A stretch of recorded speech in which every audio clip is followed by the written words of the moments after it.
O versículo que eu li juntamente com os irmãos está no livro de Neemias. Neemias foi o capítulo 1, versículo 4. Vamos ler novamente, acompanhe, abra sua Bíblia em Neemias, capítulo 1, versículo 4, que diz o seguinte, irmãos: quando ouvi essas coisas, sentei-me e chorei. Passei dias lamentando-me, jejuando e orando ao Deus dos céus. Estou lendo na versão NVI, a maioria de vocês tem a versão Almeida corrigida, mas o sentido do texto é o mesmo.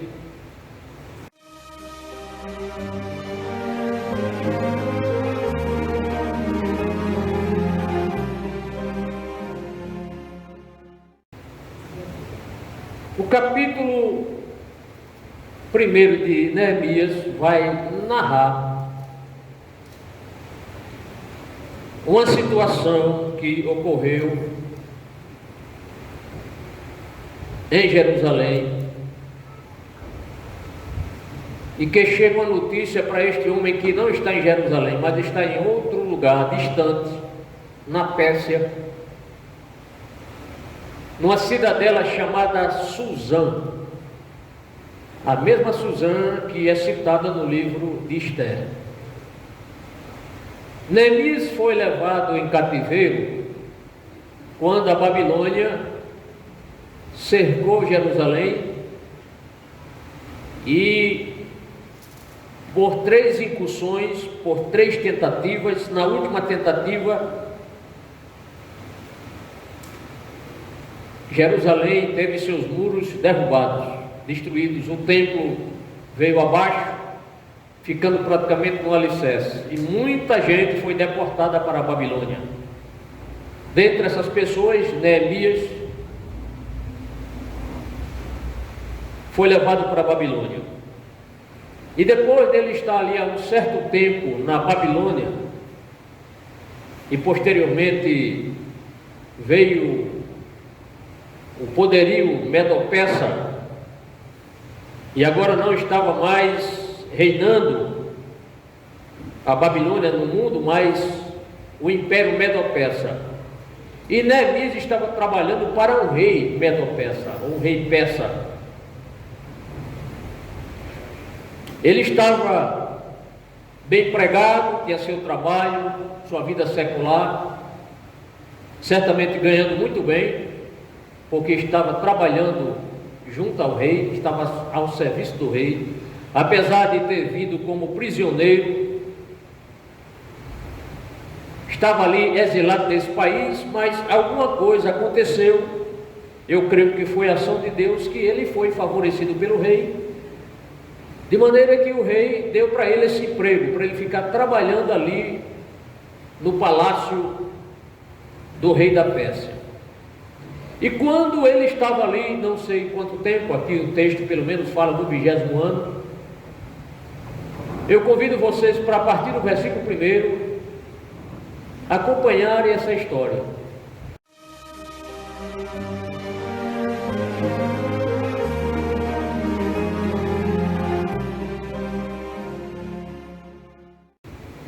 Já quase no final, os irmãos vão entender por que esse texto vai nos ensinar bastante coisas para a nossa vida cristã. Apesar desse texto ser um texto narrativo, histórico, ele também tem algo aqui de suma importância, que eu chamo de um texto normativo. É um texto narrativo, porque está narrando uma história, um fato, mas também é um texto normativo, porque alguma norma nós vamos aprender aqui para nós colocarmos em prática. E você vai entender, meu irmão, minha irmã, o motivo desse texto. Os porteiros estão acompanhando aí? Estão entendendo aí os irmãos? Os porteiros estão entendendo? Os porteiros estão aí, irmão Edivaldo, estão entendendo? Bíblia na mão? Inicia assim o versículo 1, amados. Palavra de Neemias, filho de Acalias, no mês de Quisleu, no 20º ano, enquanto eu estava na cidade de Suzã, Anani, um dos meus irmãos, veio de Judá com alguns outros homens, e eu lhes perguntei acerca dos judeus que restaram, os sobreviventes do cativeiro, e também sobre Jerusalém. Veja a preocupação deste servo de Deus. Ele preocupou-se como estavam os seus irmãos lá em Jerusalém, como eles estavam, como estavam sendo tratados, qual o estado de saúde deles, como estava a cidade de Jerusalém. Ele se preocupou. O que é que a gente já vê nisso? Ele era um autêntico servo de Deus que, apesar de estar morando, ter o seu emprego junto ao rei, ele preocupou-se em saber como estavam os seus irmãos. Isto nos leva a entender esta questão de solidariedade, de compaixão em saber como o outro que ficou está passando. E, irmãos, para a tristeza de Neemias, a notícia que ele recebeu não foi uma notícia boa, foi uma notícia que chocou Neemias. Ele ficou muito triste com a notícia que ele recebeu, quando disseram como estavam os seus compatriotas, os seus irmãos de nação, como estava a cidade amada, a cidade de Jerusalém. Certamente, quando ele saiu de Jerusalém, ele levou na sua lembrança, na sua mente, ainda os muros. Penso eu que ainda os muros ainda não tinham sido totalmente destruídos. E ele então recebe essa notícia que está no versículo 3. Eu peço que os irmãos acompanhem ou prestem atenção para a ministração aqui no púlpito. E eles me responderam: aqueles que sobreviveram ao cativeiro, aqueles que ficaram lá, Neemias, e que estão lá na província, passaram por grande sofrimento e humilhação. Neemias, os seus irmãos, seus compatriotas estão sofrendo muito. Eles estão em estado de humilhação. Por quê, irmãos? Porque as pessoas de outras nações passavam, olhavam para aqueles muros derrubados, as portas dos muros da cidade de Jerusalém, os portões todos queimados, e as pessoas olhavam para aquela nação, para aquela cidade e diziam: olha aí a cidade fundada por Davi, vê como está agora. Olha o orgulho dos judeus, era o seu templo. E isso trazia humilhação para eles. O muro de Jerusalém foi derrubado, Neemias, e suas portas foram destruídas pelo fogo. Irmãos, quando ele ouviu essa notícia, como eu disse, ele ficou em estado de choque.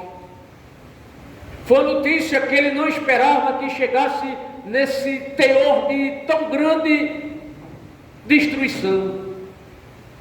Quando ouvi essas coisas, sentei-me e chorei.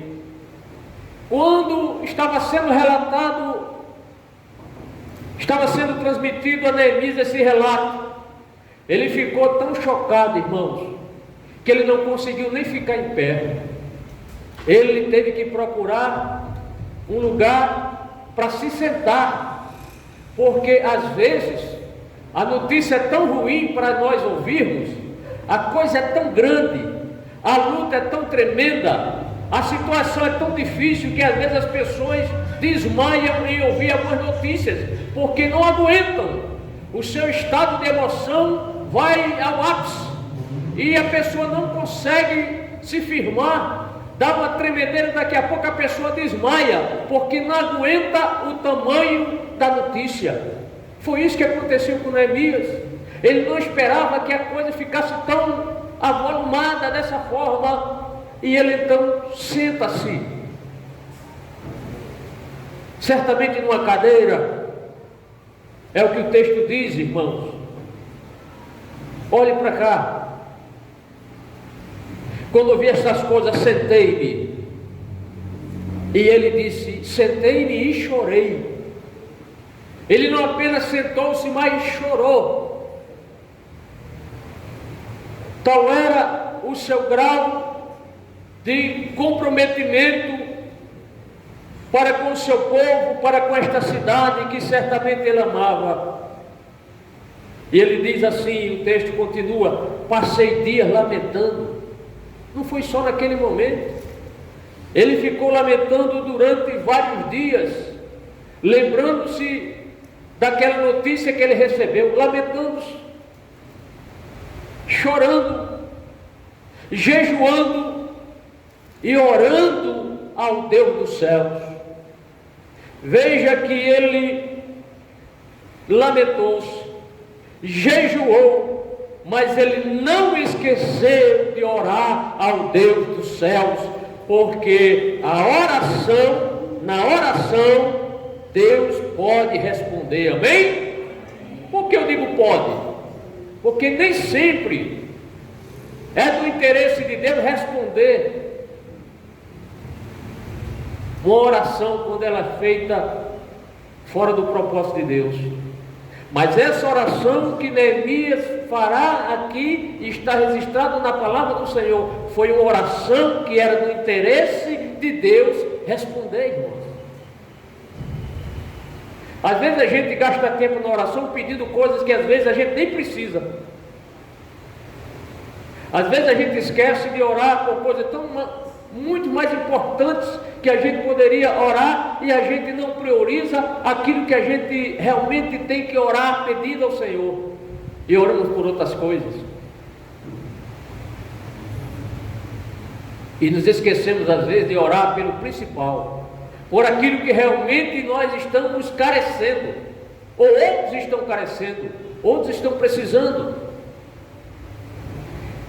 E a sua oração ficou registrada na Bíblia, a partir do versículo 5 até o versículo 11, registra a oração, as palavras de Neemias. Eu quero convidar os irmãos para que vocês ouçam com atenção. Depois eu vou procurar, irmãos, com a graça de Deus, com as orações de vocês, procurar entender por que ele orou dessa forma.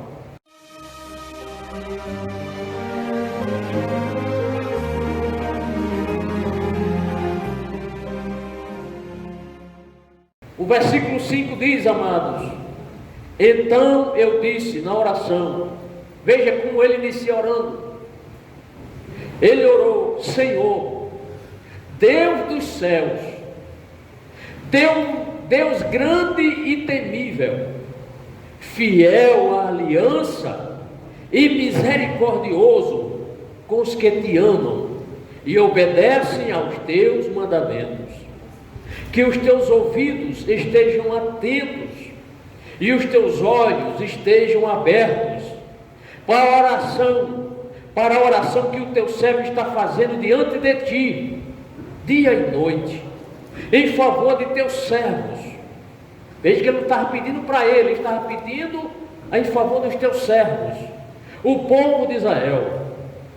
Confessa os pecados que nós, os israelitas, temos cometido contra ti. Na oração tem que ter confissão. Sim, eu e o meu povo temos pecado, agimos de forma corrupta e vergonhosa contra ti. Não temos obedecido aos mandamentos, aos decretos e às leis que deste ao teu servo Moisés. Lembra-te agora do que disseste a Moisés, teu servo. Se vocês forem infiéis, aqui a palavra do Senhor, ele está lembrando, Senhor, lembre-se. Aí ele cita, irmãos, palavras que Deus falou a Moisés. Se vocês forem fiéis, eu os espalharei entre as nações. Mas, se voltarem para mim, obedecerem os meus mandamentos e os puserem em prática, mesmo que vocês estejam espalhados pelos lugares mais distantes, debaixo do céu, de lá eu os reunirei e os trarei para o lugar que escolhi para estabelecer o meu nome. Estes, ele continua na oração no versículo 10, estes são os teus servos, o teu povo. Tu os resgataste com o teu grande poder e com o teu braço forte. Senhor, Senhor, que os teus ouvidos estejam atentos à oração deste teu servo e à oração dos teus servos que têm prazer em temer o teu nome. Faze com que hoje este teu servo seja bem sucedido, concedendo-lhe a benevolência deste homem. E aqui termina a oração dele. Vamos deixar a parte B do texto para o final. Então os irmãos percebam a oração de Neemias. Vamos agora, na medida do possível, amados, prestar bastante atenção sobre o teor dessa oração.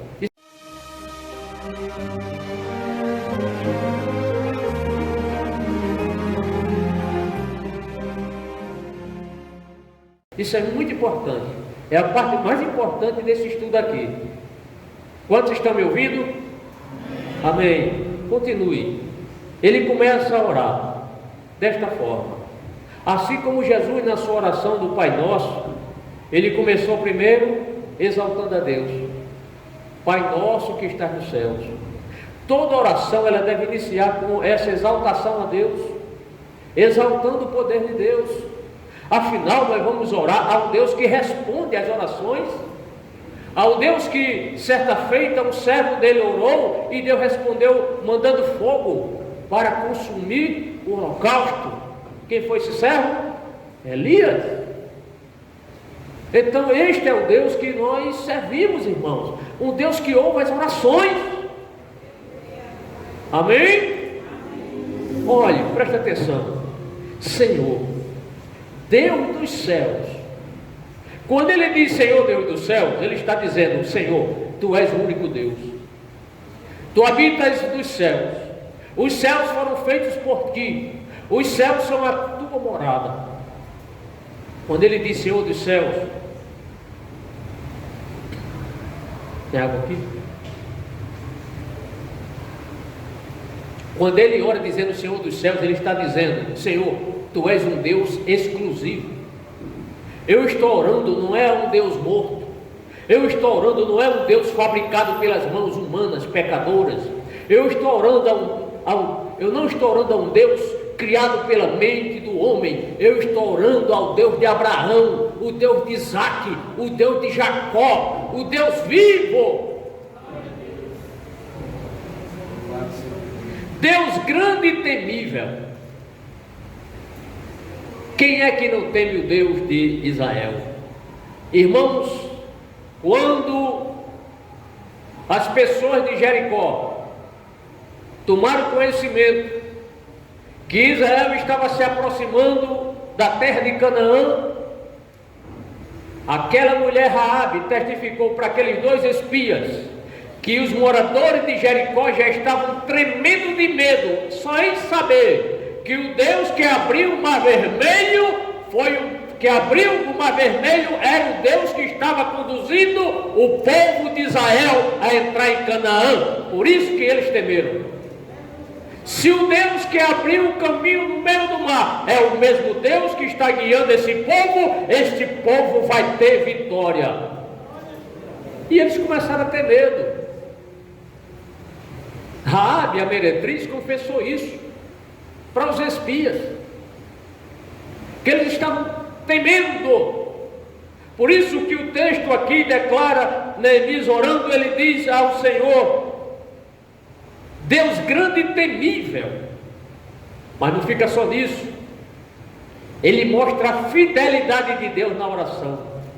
Quem é esse Deus que ele está orando? Ele está dizendo, irmãos, fiel à aliança e misericordioso com os que te amam.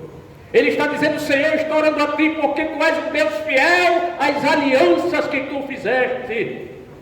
A aliança noética, a aliança que Deus fez com Noé, a aliança que Deus fez com Moisés, o pacto sinaítico, as alianças que Deus fez com Israel. Tu és o Deus das alianças.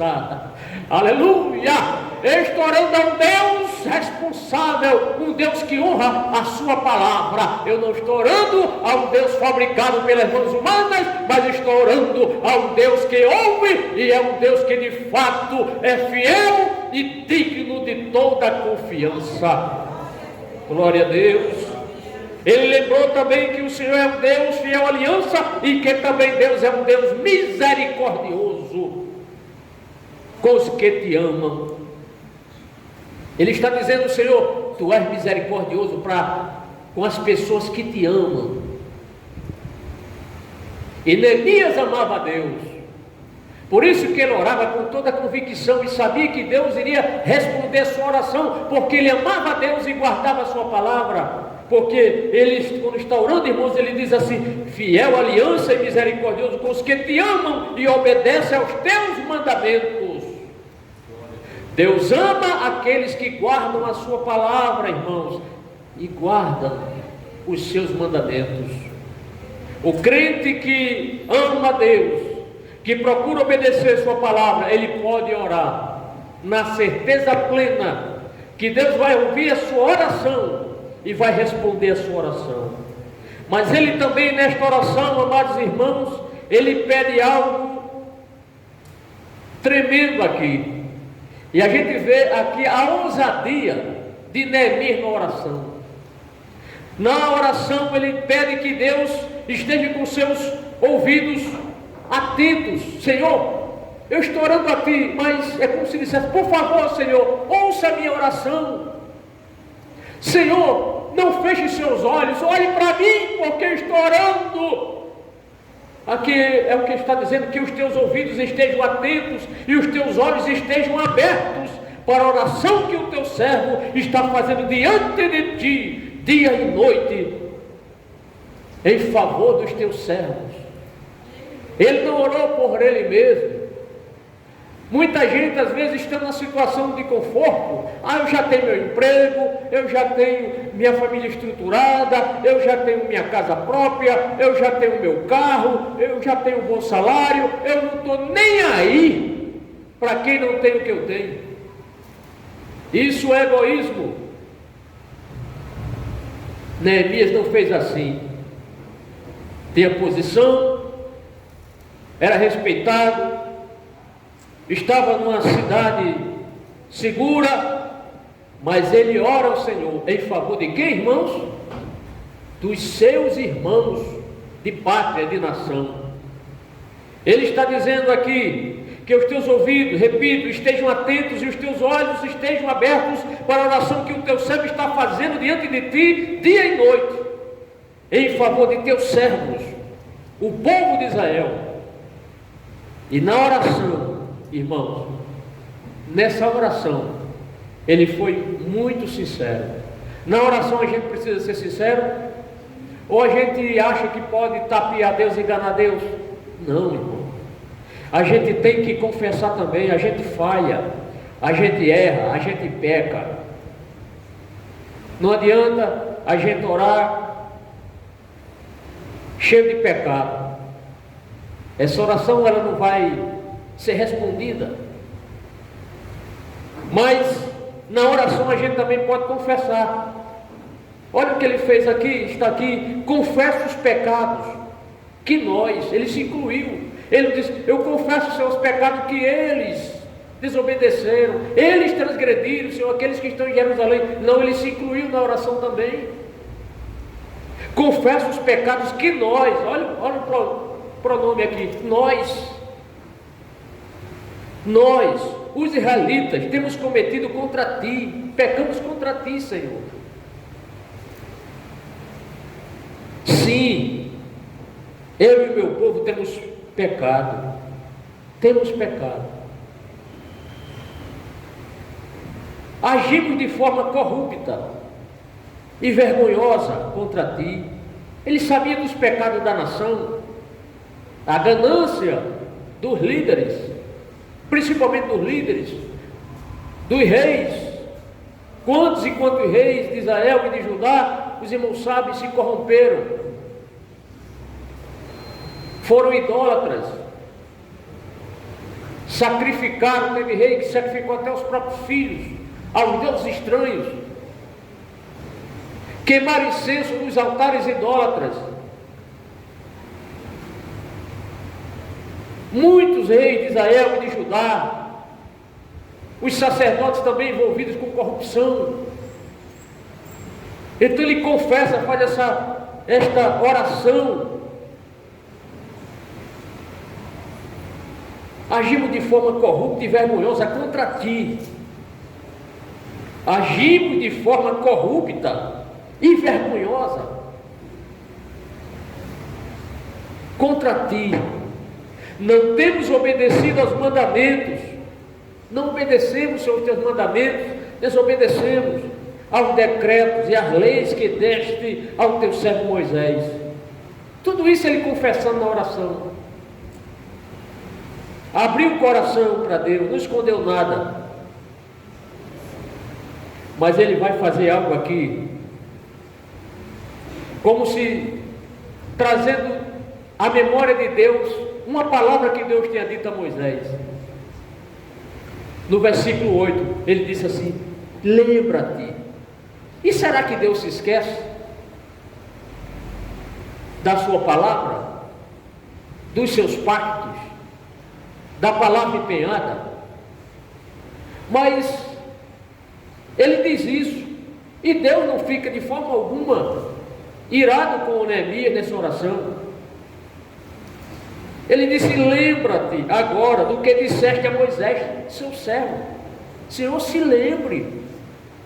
O Senhor está lembrado que o Senhor disse uma palavra quando o povo se corromper, mas se arrepender e voltasse para a tua face, voltar a cumprir os teus mandamentos, tu vai reverter o quadro, Senhor. Lembra-te disso. É como se ele estivesse dizendo isso. Lembra-te disso, Senhor. Não se esqueça, Senhor, disso.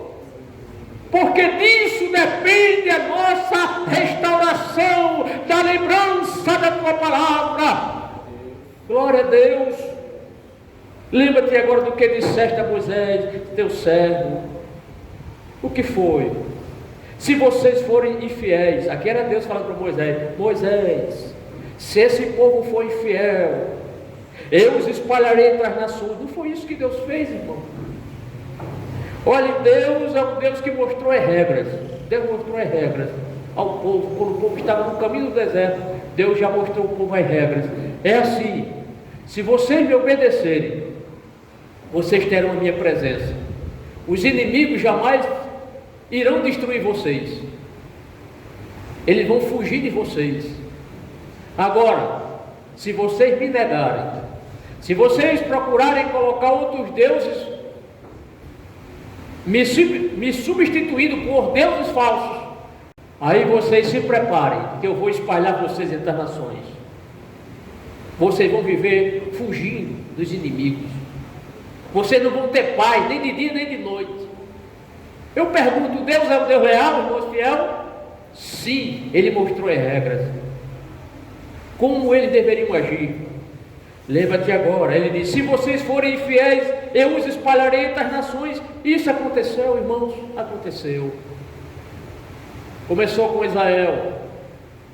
A Síria, no ano 722 a.C., devido a todos os reis de Israel, quase 20 reis de Israel, todos, sem exceção, idólatras, Deus permitiu que a Síria entrasse em Israel e levasse as 10 tribos, irmãos, 10 tribos para a Síria, de onde nunca mais retornaram.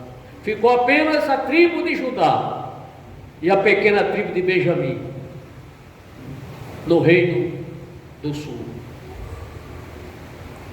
E ele está dizendo: se vocês forem fiéis, eu espalharei entre as nações. E Deus fez isso. No ano 606, a Babilônia entrou em Israel, começou a conquistar. No ano 597, outra conquista. E finalmente no ano 586 a.C. foi quando destruiu completamente Jerusalém, derrubando seus muros e queimando o templo e saqueando os objetos do templo, irmãos. Objetos de ouro, tantas coisas ali preciosas, os babilônicos levaram para si. Mas aí a palavra, nesta palavra do Senhor, neste pacto que Deus fez, nessas regras do Senhor, ele diz assim, versículo 9: mas se voltarem para mim, olhe mais aqui, mas se voltarem para mim, obedecer aos meus mandamentos e os puserem em prática. Deus é o Deus da segunda oportunidade. Deus é o Deus que sempre tem uma oportunidade para dar aos homens. Mesmo que a pessoa transgrida e pratique os mais hediondos pecados, Deus sempre dá uma oportunidade para o homem. Aqui diz, mas se voltarem para mim, obedecerem aos meus mandamentos e os puserem em prática, mesmo que vocês estejam espalhados pelos lugares mais distantes, debaixo do céu, de lá eu os reunirei e os trarei para o lugar que escolhi para estabelecer o meu nome. Ainda que eu leve vocês para lugares inóspitos, distantes, se vocês se arrependerem, eu vou trazer vocês de volta e vou deixar vocês nas terras que eu jurei dar a Abraão, a Isaque e a Jacó. Aleluia! Por causa do quê? Da atitude do homem, da mudança no coração, para que a pessoa volte para Deus. E aí chegamos no versículo 10, ele continua orando, como se dissesse, Senhor, estes são os teus servos, o teu povo, é o teu povo, Senhor.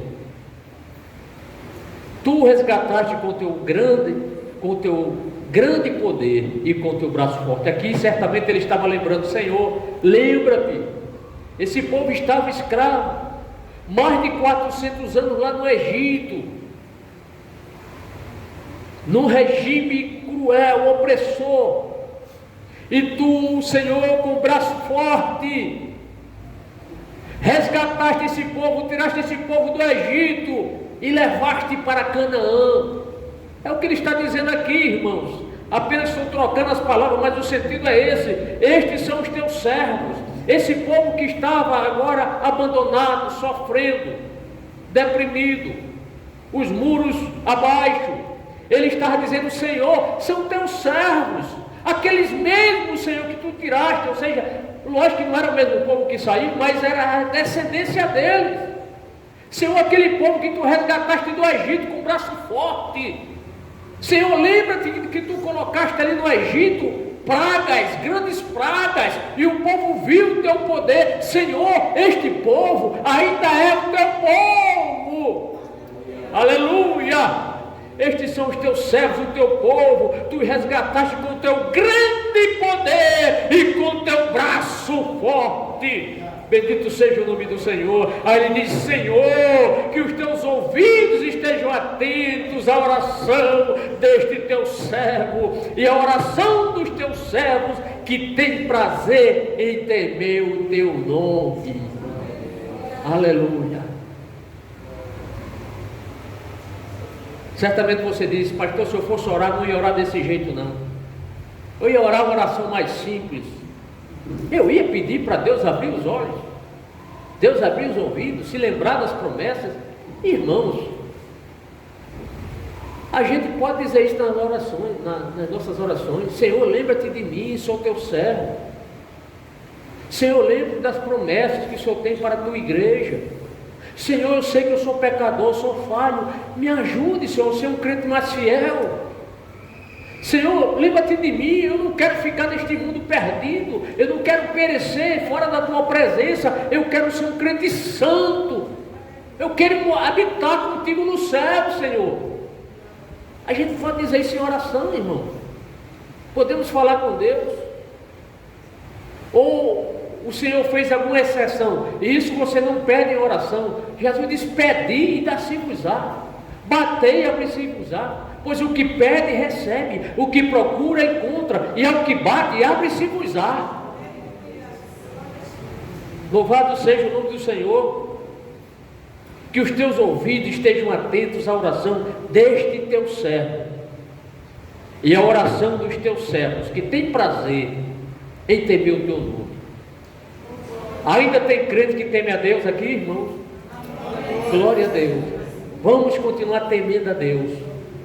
Temer é o que, pastor? É a gente temer de Deus assim no sentido: meu Deus, não me toque, Senhor. Oh Senhor, tu és um Deus bravo e eu sou fraco. Não, nesse sentido, temer aqui significa obedecer.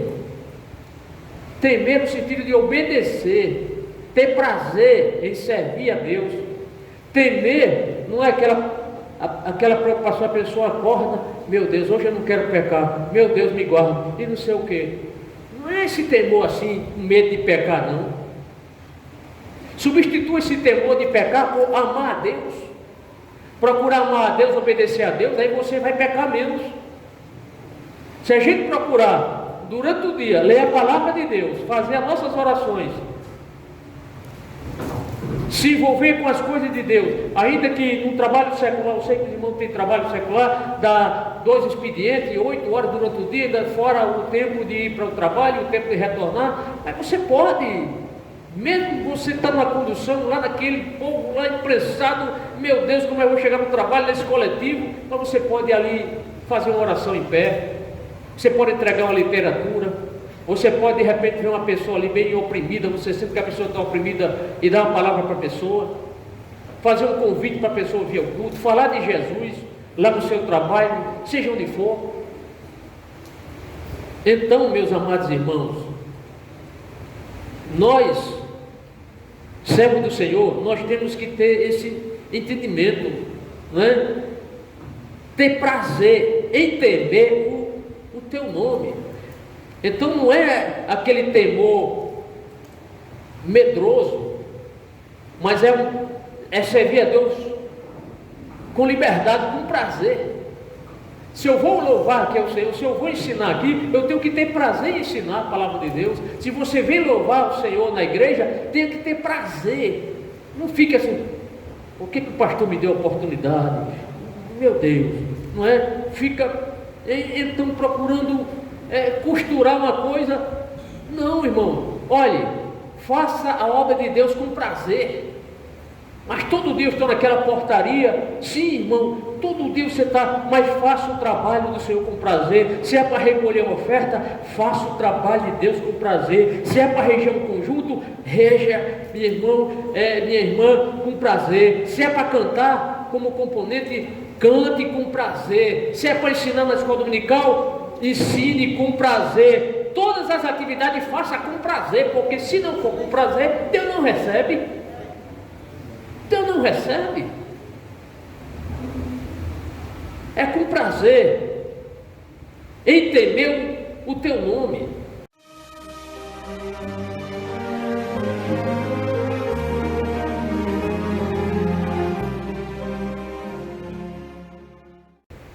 Aí ele, já quase no final: faze com que hoje este teu servo seja bem sucedido. Isso nos faz lembrar de um servo lá de Gênesis, onde ele orou a Deus para ser bem sucedido. Estão lembrados? Quem foi que orou para ser bem sucedido? O Senhor: dá-me hoje bom encontro. Quem orou assim? Eliezer. Alguns chamam Eliezer, outros têm Eliezer, depende da versão. Quando ele foi, Abraão deu a ele aquela incumbência de arranjar uma esposa para Isaac.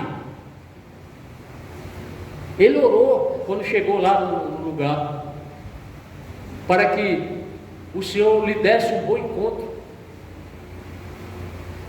Que aquele encontro, que aquela moça que realmente chegasse e desse de beber a ele e os seus camelos, fosse esta moça a escolhida para ser a noiva, a futura esposa de Isaac. E olha, eu não sei se eu teria coragem de fazer essa oração que ele fez não, viu? Porque quando ele saiu, depois que Abraão fez ele jurar que era para trazer uma moça da família de Abraão e não outra, ele já disse: você vai para Padã Arã, na casa de Betuel, assim, deu toda a descrição a moça, só não disse o nome da moça, mas disse que tem que ser daquela família. E quando ele chegou no poço, se fosse eu teria logo ali: quem é da família de Betuel aqui? Levanta a mão.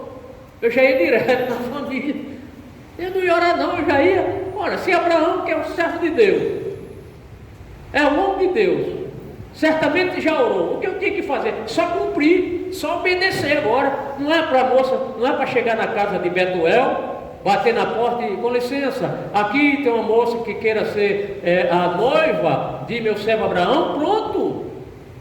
Mas ele foi orar: Senhor, a moça que chegar aqui, vier buscar água, e eu pedir de beber água, ela me der água, e ainda der água para o camelo, para os camelos, para a comitiva, essa é a moça que tu escolheu. Não foi uma oração ousada, irmão? Não foi uma oração ousada?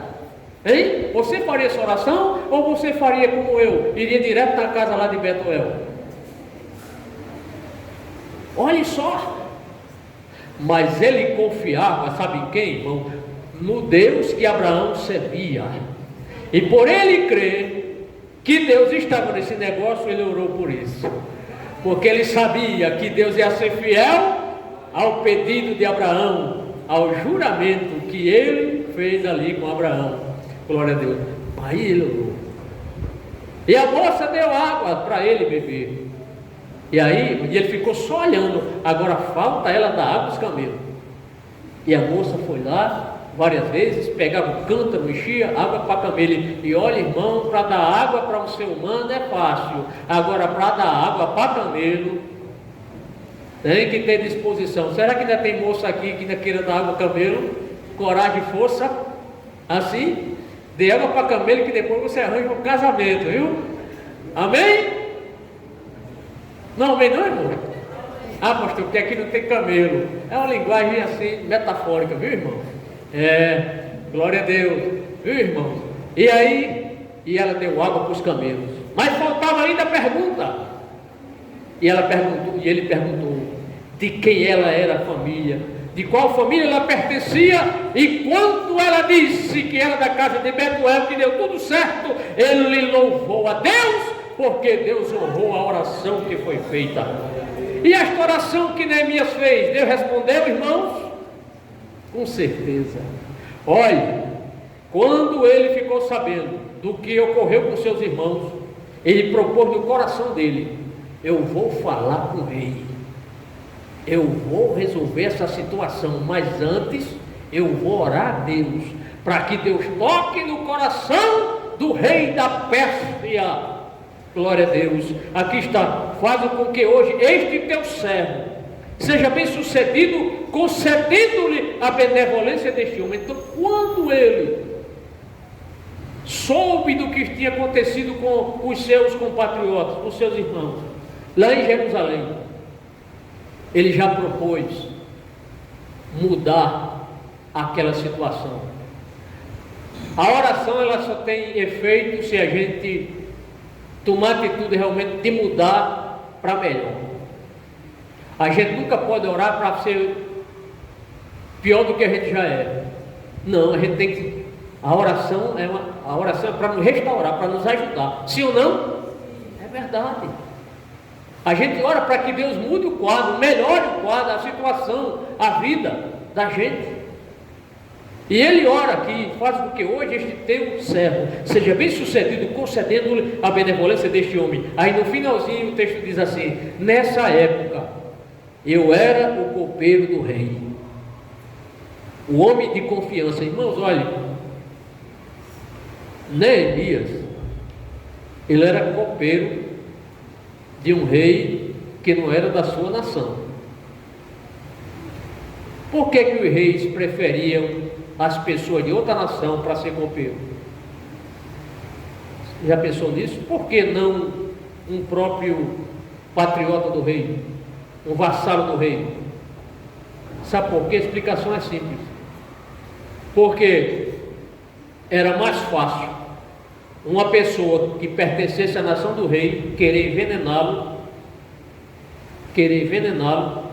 do que um estrangeiro.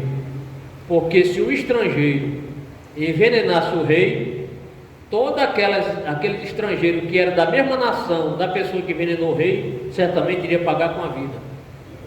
Então eles preferiam, porque antigamente, irmãos, quando você começa a estudar, principalmente ali, quando você vai nos imperadores de Roma, ali, os romanos, não só no Roma, mais próximo, né? E antes disso mesmo, havia muitos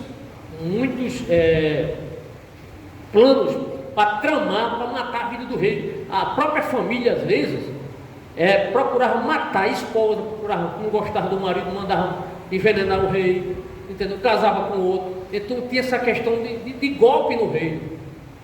Então havia essa desconfiança, o rei desconfiava de tudo, de todo mundo. Alguém de repente queria dar um golpe no rei para tomar a coroa e sentar no trono. E isso era mais possível acontecer se o copeiro fosse daquela própria nação dele, porque não faltaria alguém para comprar a fidelidade do copeiro para matar o rei envenenado. E aí eles preferiam o quê? Um estrangeiro, seu copeiro. Foi o caso de Neemias, porque na Pérsia e na cidadela de Suzã havia muitos judeus. E se Neemias envenenasse o rei, todos os judeus iriam pagar com a vida.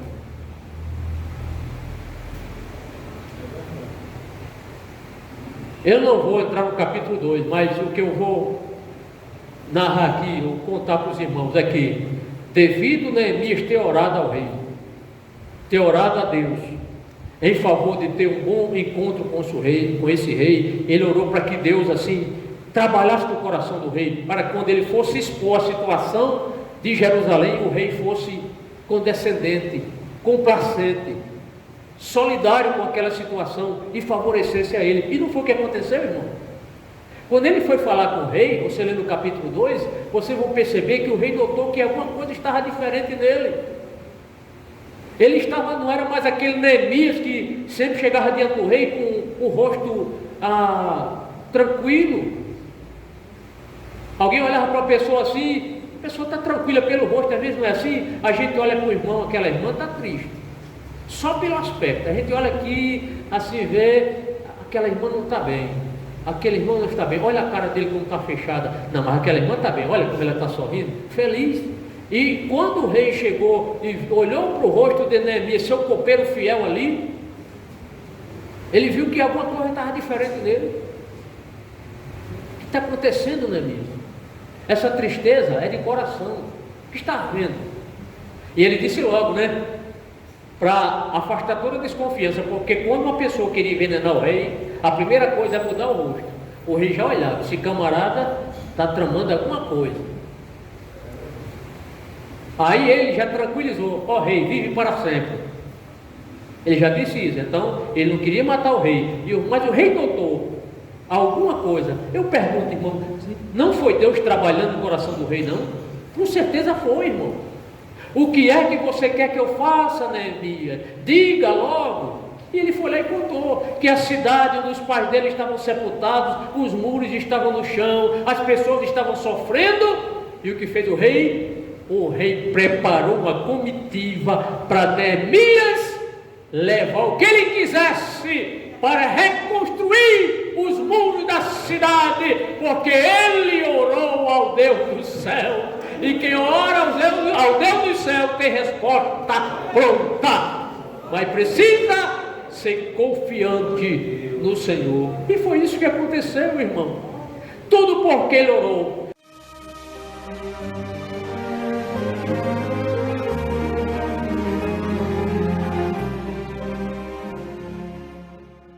Então esta lição de hoje aqui, irmão, é um estímulo para cada um de nós.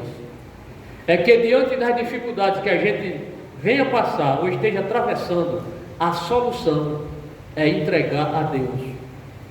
Há problemas, há dificuldades que o ser humano, advogado não resolve, psiquiatra não resolve, psicólogo não resolve, seu melhor amigo não resolve, sua mãe não resolve, seu pai não resolve, ninguém na face da terra resolve, mas há um Deus que resolve, é o Deus de Israel, é o Deus que nós servimos, é o Senhor Jesus Cristo. Então, amados irmãos, este capítulo serve para nós continuarmos a confiar no Senhor. Se nós formos sinceros em nossa oração, em nossas orações, e confessarmos as nossas falhas, porque nós temos muitas falhas, se a gente confessar, ter esse compromisso de servir a Deus de coração, e Deus vê realmente se nós estamos sendo sinceros ou não, o prazer de Deus é querer nos atender a nossa oração. Agora veja que ele orou mais pelos outros do que para ele. Ele orou pelos teus servos. Senhor, lembra dos teus servos, né? Claro, ele incluído porque ele também é servo de Deus, mas ele orou em benefício dos outros. Estava lá com conforto, bem empregado lá, um emprego de confiança do rei, mas ele não se esqueceu dos seus irmãos. Tá certo? Que Deus também nos dê, irmãos, esta complacência, esse entendimento também, para que diante das dificuldades a gente possa orar e confiar no Senhor nosso Deus. Este foi o objetivo da lição de hoje, da ministração de hoje, levar os irmãos a confiar no Senhor. A situação estava difícil, mas ele orou. E interessante é que quando o rei fez um pedido a ele, ele ainda orou de novo. Olha o capítulo 2, ele orou de novo, mas foi uma oração silenciosa. Foi tão rápida essa oração que ele não ficou nem registrada na Bíblia. Quando o rei disse, peça o que você quer, aí ele, e orei, mas não disse qual foi o teor da oração. Essa primeira oração está registrada, mas a outra não foi. O que é que a gente aprende com isso? Que não é o tamanho da oração, não é o tamanho da oração que vai fazer com que Deus responda. A pessoa pode orar 2 horas, outra pode orar 2 minutos. O importante não é o tempo da oração, porque se você confiar no tempo da sua oração, aí já não é fé, aí é obras. Aí você já está se auto-justificando, porque orou 2 horas, 4 horas orando. Eu conheci um pastor que ele disse que o pai dele 3 dias orando, 3 dias orando, de manhã, de tarde, de noite, de joelho. Vou dizer o nome dele aqui, que é amigo nosso, e a gente sabe quem é que estou falando. Pastor Agrinaldo, que agora está no Mato Grosso, foi pastor aqui 14 anos, aqui na cidade de São José de Touros. Ele disse que o pai dele, e um dia uns irmãos foram desafiar o pai dele para orar. Vamos desafiar esse velho aí, esse senhor aí, que esse irmão ora muito, vamos ver se ele aguenta. Os irmãos não deram nem um chá. Primeira noite já cansaram, o joelho já não aguentaram. O irmão já tinha o joelho de camelo, já o joelho já calejado de orar.